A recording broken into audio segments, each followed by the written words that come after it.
I have a question. When was the last time you caught yourself laughing at something you probably shouldn't have?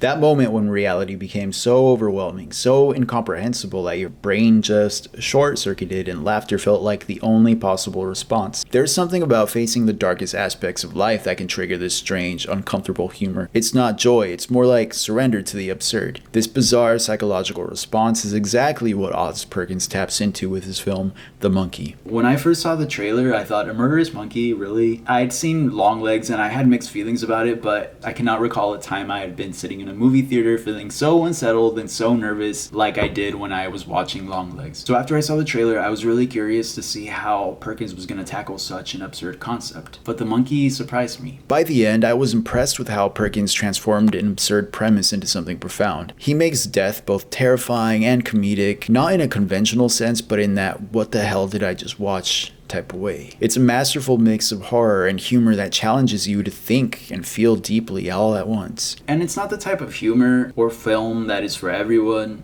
but weirdly enough, personally, I feel like I got it. Now, if you look at the world around you and look at the news, it's really easy to feel overwhelmed. I don't know about you, but for me, I feel like this year started out so crazy. Everything felt like it was spiraling out of control, from the California wildfires to the clown show in the White House and all the awful things that administration is doing. It's all terrifying, and yet Os Perkins, who, by the way, lost his mother in 9/11, has this detached perspective of death. And to him, it's a cycle of life. On paper, The Monkey is a Stephen King adaptation about a cursed toy monkey that randomly kills people. It has a Final Destination type of vibe, but Perkins doesn't do straightforward horror. Death in this movie is so over the top, so ridiculous that it actually becomes funny. It's like slapstick horror, if there were ever such a genre. The brilliant thing is how this ridiculousness doesn't undermine the stakes or distract from the tension.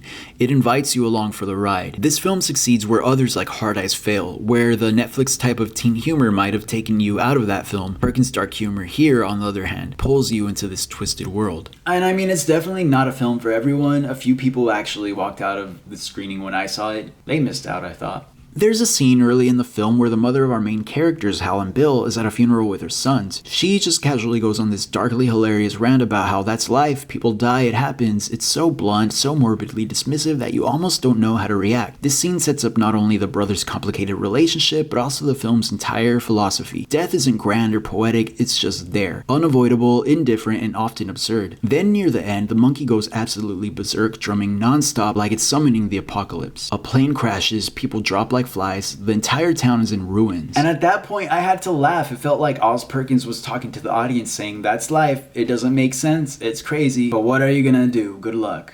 In that sense, the mother's perspective, her casual, almost nihilistic acceptance of death feels like a direct extension of Perkins' own. It's not about finding meaning in tragedy. It's about recognizing the reality that sometimes all you can do is laugh. The film follows Hal, a kid who grows up constantly bullied and never seems to catch a break. On top of that, his own brother is cruel to him. You really feel for him because it's like life is out to get him before the monkey even enters the picture. As an adult, the effects of his trauma are obvious. He avoids relationships, keeps people at arm's length, and convinces himself that if he stays detached enough, he can avoid death. But what makes Hal's arc so interesting is that by the end of the film, he stops running. He accepts the absurdity of it all, he stops obsessing over what could go wrong, and chooses to just live. And as a viewer, you don't really know where this is going because Perkins keeps you guessing. You don't know whether Hal is going to live or he's going to die, because the film could really go either way.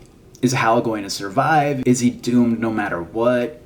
There's no Final Destination rulebook here, and I commend Os Perkins for maintaining that unpredictability. Hal's journey connects perfectly to Perkins' overall philosophy. You can't escape death, so why let it ruin your life? Perkins clearly has a unique perspective on grief and mortality. There's this sense in the film, not just of detachment, but of seeing the ridiculousness and letting fear of death control you. Because if the worst is inevitable, if the monkey is always going to drum, what's the point of spending your life trying to outrun it? One of the most fascinating characters in the film is Bill. He is an interesting inverse to Hal. While Hal spends his life running from the monkey, trying to distance himself from death as much as possible, Bill embraces it. He worships it. He builds a shrine around the monkey, making death his own personal religion. The irony is that Bill thinks he understands the monkey. He feels like he can control it, that he can manipulate it to serve his needs. But in the end, it ends up screwing him over in the most dumb way by turning on him, completely indifferent to the ritual and the spectacle that he built around it. This perfectly encapsulates Perkins' philosophy on death. Bill represents the god complex we tend to have as humans, especially those in power. The ones who think they can harness destruction, who believe that if they hold the reins, they're safe. It mirrors the way people with influence, whether political or corporate, justify the chaos they unleash on the world, assuming they're above consequences. But the film makes it clear death is not transactional. It doesn't reward devotion. It does not care who you are. It knows no morality, no fairness. It has no allegiance. That's what makes it both terrifying and absurd. Near the end, there's this horseman, Death, with a baby carriage on fire. Watching this segment, I couldn't help but think back to the fires in Los Angeles and how apocalyptic and how terrifying everything seemed to see the smoke in the sky so close, to see people rushing to leave. Couple that with the constant barrage of troubling news, the political tension, and this general uneasy feeling in the air right now. It just feels like a dark time in America. But that's a video for another time. I don't know if that connection was deliberate, but it definitely helped his message land with full impact.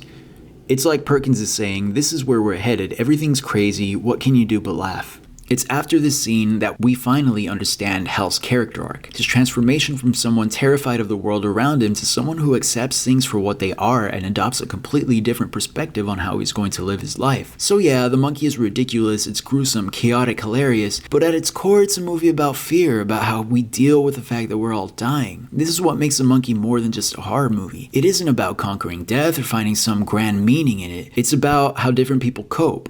Hal tries to run from it, Bill tries to control it. In the end, neither approach matters because death doesn't play by rules, it just is. And when life reaches that level of chaos, when things feel too cruel, too intense, sometimes all you can do is laugh. Thank you for watching. Did you watch The Monkey? Let me know what you thought about the movie. If so, let me know in the comments. I would love to hear all of it. And please don't forget to subscribe. I'll see you next time. Later.